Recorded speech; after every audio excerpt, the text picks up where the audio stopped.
नमस्कार दोस्तों, मैं देवराज और आपका हमारे चैनल इंग्लिश स्टडी लवर्स में स्वागत है। दोस्तों, इस वीडियो के अंतर्गत हम आपके लिए किसी भी पोइम से राइम स्कीम कैसे निकाली जाती है उसको हम आज के लिए आपके लिए सिखाएंगे। यानी एक जो पोइम आपके सामने दी हुई होती है उसका जो राइम स्कीम होती है वो क्या होती है और उसको किस प्रकार से निकाला जाता है और किस तरीके से उन पर ध्यान दिया जाता है। तो हमारे सामने एक यहाँ पर पोइम दी हुई है और ये पोइम लगभग 8 मैंने आपको बताए हैं, यानी 8 सेंटेंस दिए हैं और इन सेंटेंसेस के हम राइमिंग स्कीम आपको निकाल के बताएंगे। तो कैसे निकालते हैं, चलिए वीडियो को शुरू करते हैं। तो यहाँ पर पोइम दी हुई है, whatever the theme the maiden sang as if her song could have no ending. I saw her singing at her work, and over the sickle wending, I listened motionless and still. And as I mounted up the hill, the music in my heart I bore, long after it was heard no more. तो यहाँ पर आपको ध्यान देना है कि जब आपके सामने कोई पोइम नज़र आती है तो पोइम का आपको लास्ट वर्ड को देखना है कि लास्ट वर्ड का प्रोनाउंसिएशन क्या हुआ है, क्या हो रहा है। तो यहाँ पर हमको दिखाई दे रहा है सेंग सेंग। तो यहाँ पर सेंग एक प्रोनाउंसिएशन है। तो आपको ध्यान रखना है कि ये जो राइमिंग स्कीम होती है, राइम स्कीम जब निकालते हैं किसी पोइम की तो वो हमेशा ए से स्टार्ट होती है। तो यहाँ पर क्या हो गया, ए इसका पहला राइमिंग स्कीम निकली, ए वर्ड। उसके बाद दूसरा वाला है एंडिंग। तो सेंग अलग है, एंडिंग अलग है। एंडिंग और सेंग दोनों ही डिफरेंट हैं। तो यहाँ क्या हो जाएगी, बी हो जाएगी, ठीक है ना, ए और बी। अब उसके बाद देखते हैं आई सा हर सिंगिंग एट हर वर्क। तो यहाँ पर वर्क भी क्या है, अलग है।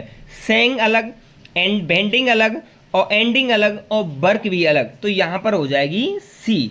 अब ये यानी यदि डिफरेंट है तो आपको अल्फ़ाबेट बढ़ाते जाना है, ए फिर बी सी डी। यदि ए का साउंड उससे नीचे वाले से मिल रहा है तो उसका ए हो जाएगा, बी का दूसरे से मिल रहा है तो उसका बी हो जाएगा, इस तरीके से। तो सेंग ए, एंडिंग बी और वर्क सी। उसके बाद देखते हैं and over the sickle bending. अब यहाँ पर देखना है कि बेंडिंग की ध्वनि किसी ऊपर दिए हुए साउंड से मेल खा रही है या नहीं खा रही है। तो हमने देखा वर्क नहीं खा रही है। उसके बाद देखा एंडिंग, तो यहाँ खा रही है एंडिंग। तो ए बी सी। अब हमने देखा एंडिंग की क्या है राइम, बी। तो यहाँ पर बी ही हो जाएगी। क्यों हो जाएगी, क्योंकि एंडिंग किससे खा रही है, बेंडिंग से मैच खा रही है। ये आपको देखना है। उसके बाद आपको नेक्स्ट जो सेंटेंस दिया हुआ उसके बारे में देखते हैं, I listen motionless and still. तो यहाँ जो स्टिल है वो आपको हमको देखना है कि ऊपर वाले वर्ड से मेल खाता है नहीं खाता है। तो सेंग से नहीं खाता है, एंडिंग से नहीं खाता है, वर्क से नहीं खाता है, बेंडिंग से नहीं खाता है। लेकिन स्टिल एक अलग ही शब्द है। क्या है, अलग ही शब्द है। तो इसको हम क्या नाम दे देंगे, डी दे देंगे। क्या नाम दे देंगे, डी नाम दे देंगे। तो सेंग ए बी सी बी और डी इसको नाम दिया। अब नेक्स्ट सेंटेंस पर जाते हैं, and as I mounted up the hill. तो यहाँ को हमें हिल से भी दूसरे सेंटेंस जो वाक्य हैं, वर्ड्स हैं, उनको देखना है। हिल स्टिल इससे मिल रहा है सेम, बेंडिंग से नहीं मिल रहा है, वर्क से नहीं मिल रहा है, एंडिंग से नहीं मिल रहा है, सेंग से नहीं मिल रहा है। तो यहाँ हिल दे रखी है तो डी, यानी स्टिल और हिल ये दोनों ही क्या है, समान है। तो हिल स्टिल समान आ गया। तो A B C B D और डी। अब नेक्स्ट देखते हैं, the music in my heart I bore. अब बोर का ऊपर दिए हुए वर्ड से मिलान करना है, बोर का मिल रहा है या नहीं मिल रहा है। बोर हिल स्टिल इससे नहीं मिल रहा है, बेंडिंग से नहीं मिल रहा है, वर्क से नहीं मिल रहा है, एंडिंग से नहीं मिल रहा है, सेंग से नहीं मिल रहा है। तो यहाँ पर ये बिल्कुल ही अलग है। तो यहाँ पर इसको क्या नाम दे देंगे, ई नाम दे देंगे, क्योंकि ये अगर ऊपर वाले से मिलते तो हम बी या सी या कोई भी नाम दे सकते थे।